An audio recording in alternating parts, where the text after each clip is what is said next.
Hi, and welcome to our family webinar series. Today's topic is going to be covered by the Department of Residential Life. In just a minute, our presenter will have a chance to introduce herself. If at any point you have questions, feel free to type them into the chat box on the left side of your screen. And without further ado, here's Emily Meyer. Thank you for having me today. I am really excited to be here to present our first family webinar of the year. My name is Emily. I am the person on the right of your screen.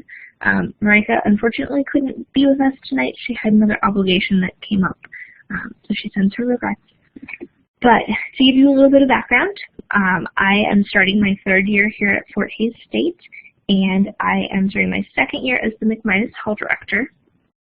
And this will be the start of the 9th year that I have lived in a residence hall since starting undergrad. So any questions you have about transitioning or living in, I am more than happy to answer. I like to think that my almost 9 years of experience has given me a little bit of insight. So to give you some information, we've got some lingo that we use around our department. So we'll define these terms for you so you know what we're talking about if you ever come to campus or call in and hear them. So our hall directors are an HD. He's a master's level live-in professional. They are here to enhance our student experience. They supervise all of our RAs and act as a resource for students. So this is my position, and live-in means that we live in the building with your students 24/7, 365. So my husband and I live here on campus as well. Our assistant hall directors, or AHDs, are graduate students who are enrolled in the Higher Education Student Affairs program here at Fort Hays. They also live in the building, and they live in the buildings or communities that they work in. Most of the time they supervise the front desk staff, and they work collaboratively with the hall director in the building that they're assigned to. Our apartment managers are also graduate students enrolled in that Higher Education Student Affairs program, and they live in the community that they are responsible for. And here at Fort Hays, that is Stadium Place or Booster Place. They supervise the front desks in 2 of our smaller communities, and they really act as advocates for their areas, and they co-advise hall council within their community. Our resident assistants are commonly called RAs, and they are typically undergraduate students with sophomore status or above. They'll live on the floor with our residents, planning programs and helping students with that transition to college. Our desk assistants we call DAs, and they are students who staff the front desks in our buildings. They are resources regarding campus, and they also help log and distribute mail as appropriate. They also do a lot of other things for our department, but those are kind of their 2 primary functions. We then have our Residential Life Central Office. So that is our main office that's staffed with our full-time live-out staff. So our occupancy specialist, our assistant director, and our director all have offices there. That office is open Monday through Friday from 8 a.m. to 4:30 p.m. when the university is open. They process meal change requests during the first 2 weeks of each semester. They help coordinate the loft requests. They do housing accommodation requests and answer a number of other questions that you may have.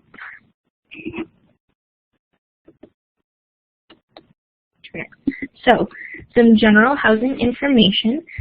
Students who applied for housing before June 1st should have received an email with their housing assignments on June 30th.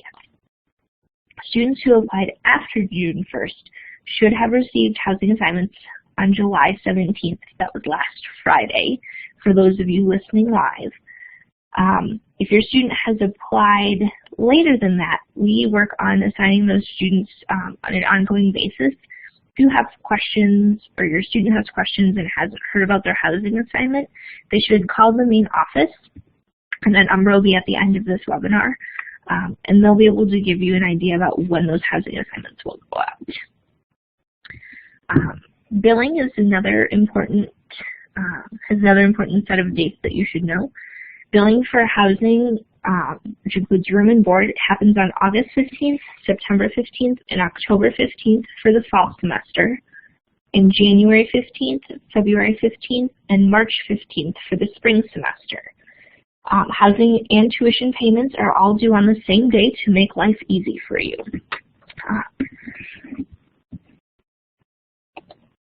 So, move-in day. For our LLC students, as well as our Honors College students, the Transfer Student Network, and our P4 students, so any students who have been accepted to those communities, move-in for them is on August 12th between 8 a.m. and noon.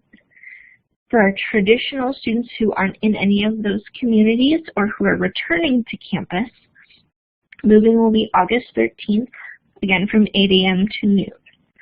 Our University Police Department will be out directing traffic, and so you should pay attention to the directions they're giving you. And on the next slide, we'll have a map of campus that is also getting mailed out to help you determine the route that you should take when you come in. We will also have volunteers who will be providing assistance with unpacking your cars and moving things into your students' rooms, so please utilize them. For those students who are participating in a fall sport, are members of the band or color guard, or anybody else participating in any of our early entry programs, you should be getting information from their coach or director or coordinator with move-in information specific to their group. So those groups will have some different move-in days and times that you should be aware of.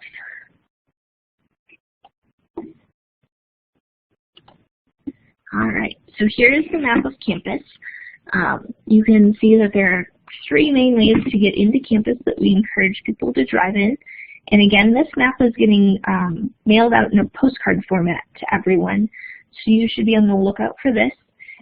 It will give you kind of the directions that you should be driving as you come, depending on the community that your student will be living in.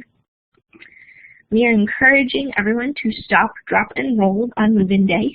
What this means is that we want you to stop in the loading zone for the designated community that you're living in, drop your belongings, and leave somebody with them, and then roll your car to a designated parking area so that somebody else can come and unload their car behind you.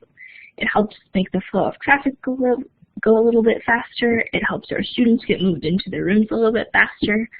And those volunteers then know what things from your car need to go into the building and maybe what is staying in your car because it's your personal property.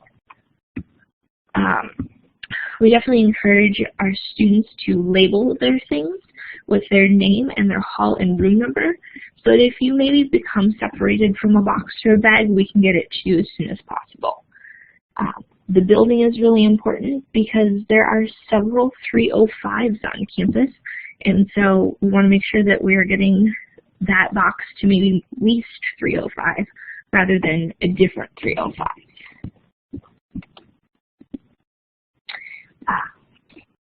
We've got some packing tips.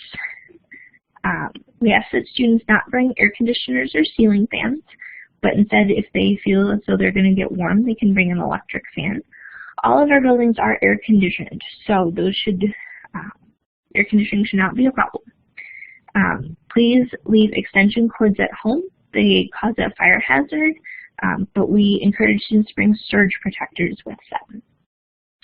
Gas and charcoal grills are also not allowed, but a George Foreman grill for use in a kitchen area is definitely permitted. On the left-hand side, you can see some of our department's pets. While we love them, we really encourage students, students aren't allowed to bring them, and we really encourage you to leave them at home on move-in day. Move-in day is stressful enough on humans who can communicate, but for a dog or a cat or another pet who can't necessarily tell you that they're stressed out, it's even more stressful. So find somebody to come and let your dog out or stay with your cat for the evening and let them just chill at home. Students are allowed to have a fish tank that's up to 10 gallons with fish. Turtles are not allowed. So another thing that is really popular that's against policy is multi-head plastic lamps. They're sometimes called Medusa lamps. Those can cause a fire hazard as well. So we encourage you to leave those at home and maybe opt for a smaller desk lamp for your student's desk. Candles and incense also fall into the fire hazard category. However, a candle warmer and an unburned candle are okay if your student wants to bring something to make their room smell a little bit more like home. Otherwise, air fresheners that plug into the wall or those portable ones with batteries are totally okay as well.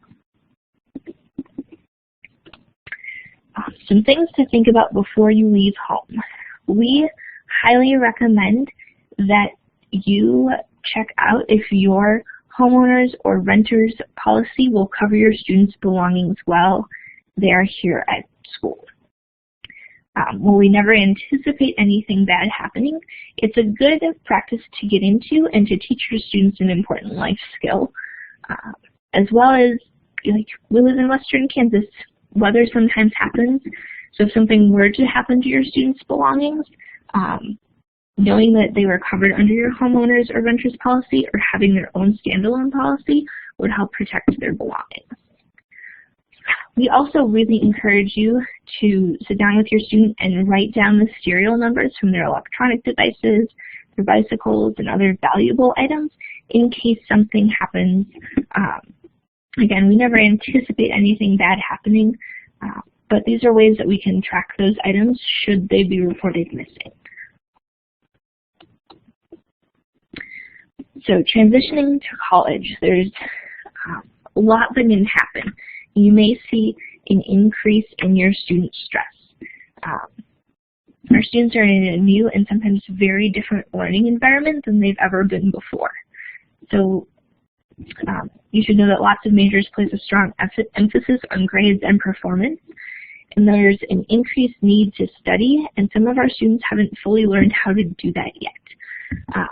In that case, the Kelly Center offers some tutoring and is a great resource for students who are wanting some extra academic help or who just need someone to talk to about their stress level. Kelly Center offers, again, tutoring as well as personal and group counseling. So it's kind of a catch-all for those kind of needs. There's also a changing social scene on campus. Your students are making new friends, they're finding their new place in their social group. They don't have a curfew, and so now they're needing to manage their own time and find a balance between school, friends, sometimes a job, and sometimes other commitments. So they're really learning how to be an adult. For some of them, they've got old sweethearts back home, and they've moved away from each other, and now they're getting to know and meet new people. So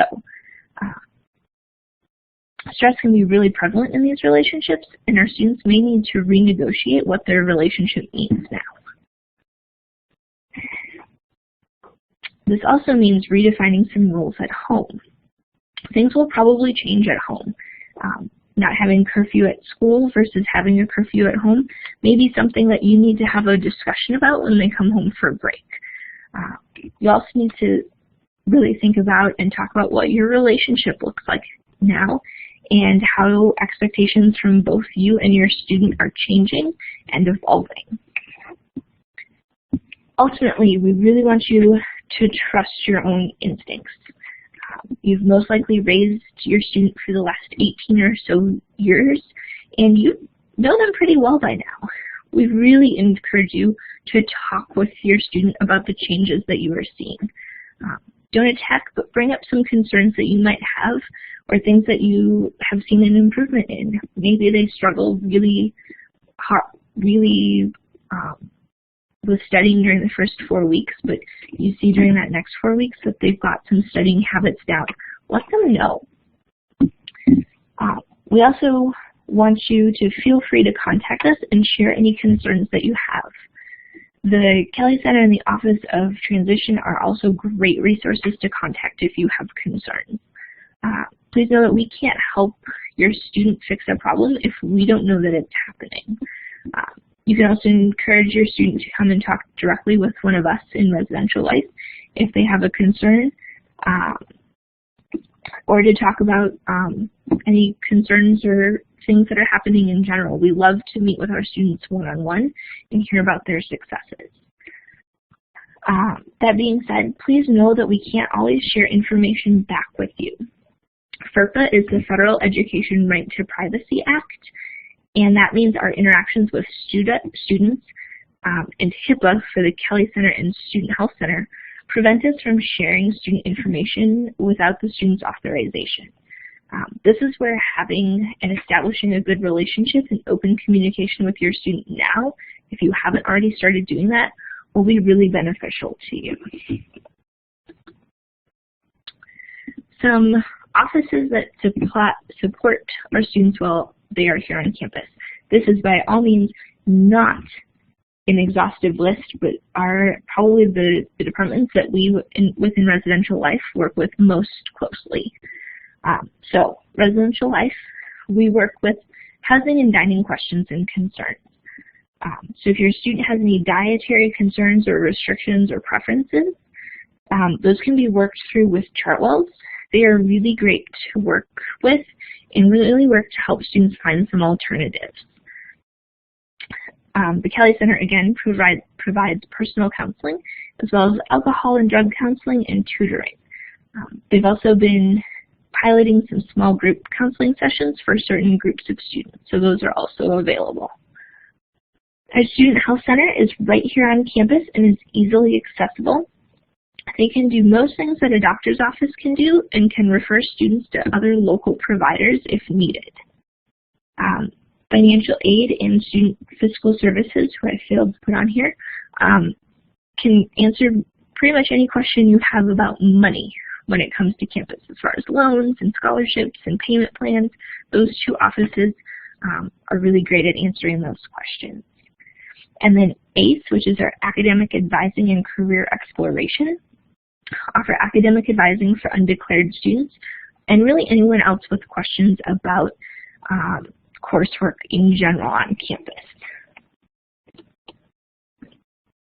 So, coming to Fort Hays isn't just about going to class, but it's about getting involved. Our students who are involved get better grades because they learn how to manage their time and utilize their study time well. It's also a great opportunity to relieve some stress because getting involved is fun. They also will be able to have a standout resume because having a paid or volunteer experience will help set students apart from others when they're applying for jobs. They'll also be able to expand their horizons by getting to interact with students and staff from different walks of life and really give your student a different view of the world. And finally, they'll have an opportunity to make new friends because the friends they make in college will most likely be some lifelong friends and a really great support group while they're here. Just a few of the opportunities to get involved are hall councils. So hall councils are the governing body for the different halls on campus that your students can live in. Each hall or apartment complex has a hall council, and people are more than welcome to apply for executive positions on those hall councils or just attend meetings and be general members. Residence Hall Association is RHA for short, and that's the governing body for all of those hall councils. RHA is accepting or has some open leadership positions for this fall, and will be accepting applications for those when students arrive on campus. National Residence Hall Honorary, or NRHH, is a recognition group on campus and is made up of students with outstanding GPAs. Those students are invited to participate, and it's a selective group. So students who qualify with their GPA will receive a letter in the spring semester inviting them to apply for that membership. And then Student Conduct Board is a judicial board for all of our residential hall students. Students on the board hear cases regarding policy violations in the halls and act as a hearing board for their peers. The Student Conduct Board is selected by application and interview, and they take about 10 students a year to that board. So we really encourage students to check out TigerLink on the Fort Hays State page and request to join the hall that they'll be living in. That's a good way to get updates on what's happening in the hall and also get updates on those hall councils and when those elections are. We also have some other leadership positions that are available. Again, most of the executive positions on the hall councils are open right now and are open and available for our first-year students. Residence Hall Association also has a couple open positions, and so we'll be looking for students to fill those spaces early on. And then Student Conduct Board will be recruiting in the fall as well to replace students on there who have left. Our resident assistants and our desk assistants are also awesome ways to get involved. You can come and find us at the part-time job fair during Tiger Impact Weekend. We typically interview and hire these positions in the spring semester for the following year. So if your student is starting Fort Hays this fall, they'll be able to apply and interview in the spring to potentially have one of those positions for the fall of 2016. Greek life is also an option. That's fraternity and sorority life. Sororities have formal recruitment in the fall at the very start of the school year, and I believe they will be doing some informational webinars in the next couple days, weeks, soon. That information will be coming out soon. And fraternity recruitment takes place shortly after that.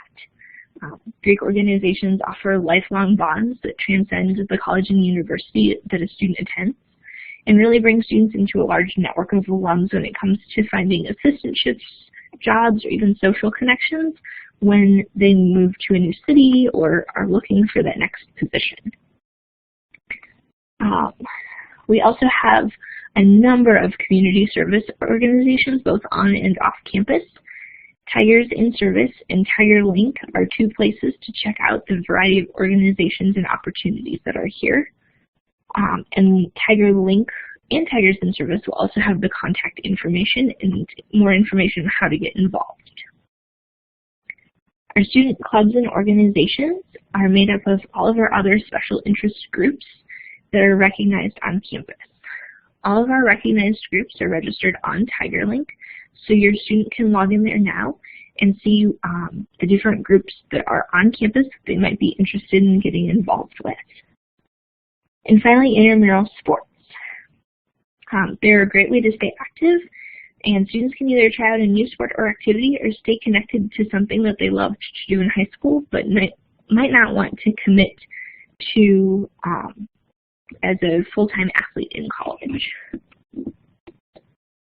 So, within residential life, we offer some other amenities. There is laundry in all of our buildings or communities, and that is included in their room and board. So, if your student is calling home and saying that they need quarters to do their laundry, that's not true, and they're just looking for some quarters for something else. They do need to provide their own laundry detergent, fabric softener, dryer sheets, that sort of thing, but the physical use of the machine is included. We also have mailboxes for all of our students, and we'll log any packages that they receive on campus. So if you're looking to send your student a birthday card or want to order them a care package, those all get delivered to the hall that they live in. You will want to double check on our website if you go to www.fhsu.edu/reslife. On there you can find the different mailing addresses. You want to look at whether you're sending something via the U.S. Postal Service or UPS or FedEx. There are two different addresses, and you want to make sure that you put the correct one on whatever you're sending so it gets to the correct building as quickly as possible. Our front desks also have a variety of supplies that students can borrow, and generally ranges from cooking equipment to gaming equipment. There's no charge, but students will need to have their Tiger ID ready when they are borrowing supplies and abide by all of the hall policies and practices pertaining to what they borrow. Cable is also included in the housing cost, but students need to provide their own TV or talk with their roommate about sharing a TV. They'll also need to bring their own coax cable, the cable that connects the plug-in that we provide to the actual TV. We also provide wireless internet in all of our halls. We really encourage students to read and review the computing center policies to make sure that they're in compliance. One thing that really helps out is if your student has a wireless printer, remind them to turn it off when they're not using it, because that is one less device that is trying to connect to the wireless. It will help everyone in the building connect to their wireless much easier if we don't have 42 printers.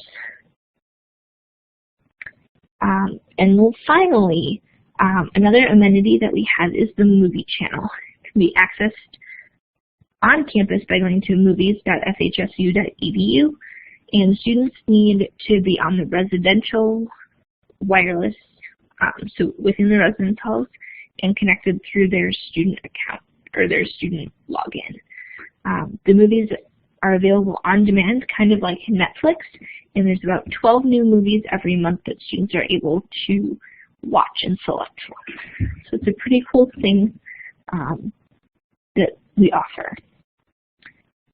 I mentioned care packages, so some great things about the care packages is that they get mailed directly to campus.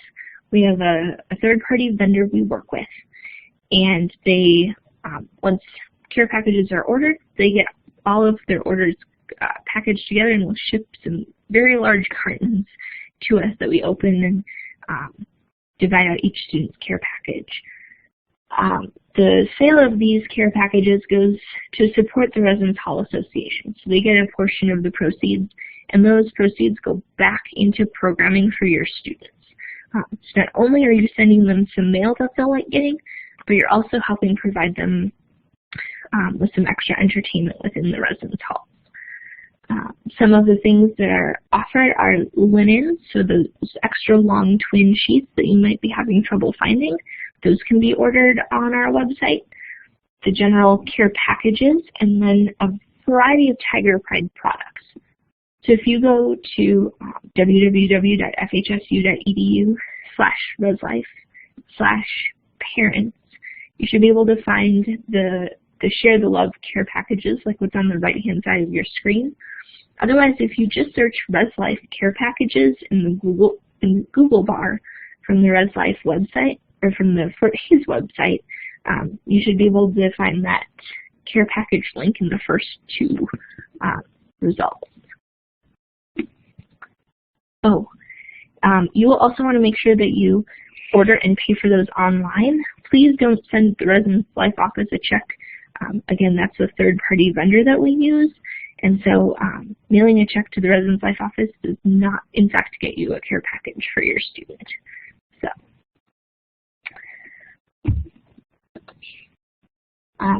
some additional reading and resources that you may want to check out. So there's a book called Guide to Supporting Your Student's Freshman Year, published by University Parent. The unabridged edition was published in 2014.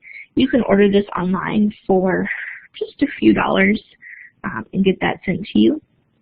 Otherwise, the next three are all free access websites. The first one is specifically for new college parents, and it's published by the Huffington Post. You can find it by searching New College Parents /lost on the Huffington Post website. The next one is kind of more comprehensive. The title of the overall site is Information for the Parents of College Students, and that is maintained by College Parent Central. And then the final one is the Transition Year, which is an interactive website that has a side for parents and a side for students. It kind of covers a lot of transition, but also some concern, or helps address the concern about mental health. So if you're seeing some changes in your student that you're not quite sure of, this might be something good to start out with. Otherwise, you by all means can also call the Kelly Center and chat with someone there to see if what you're seeing is something of concern. So here is the contact information for the Residential Life office. Our main office is in Midas Hall, room 126. So if you're ever on campus and have a question, feel free to stop by. Otherwise, our phone number is 785-628-4245. Again, we hold regular business hours, so Monday through Friday, 8 a.m. to 4:30 p.m., while the university is open. Our fax number is right there. You can also email us at srl@fhsu.edu, or check us out on the website, www.fhsu.edu/reslife. And for general university questions, you can call 1-800-628-FHSU. Again, here is my contact information and my Twitter handle.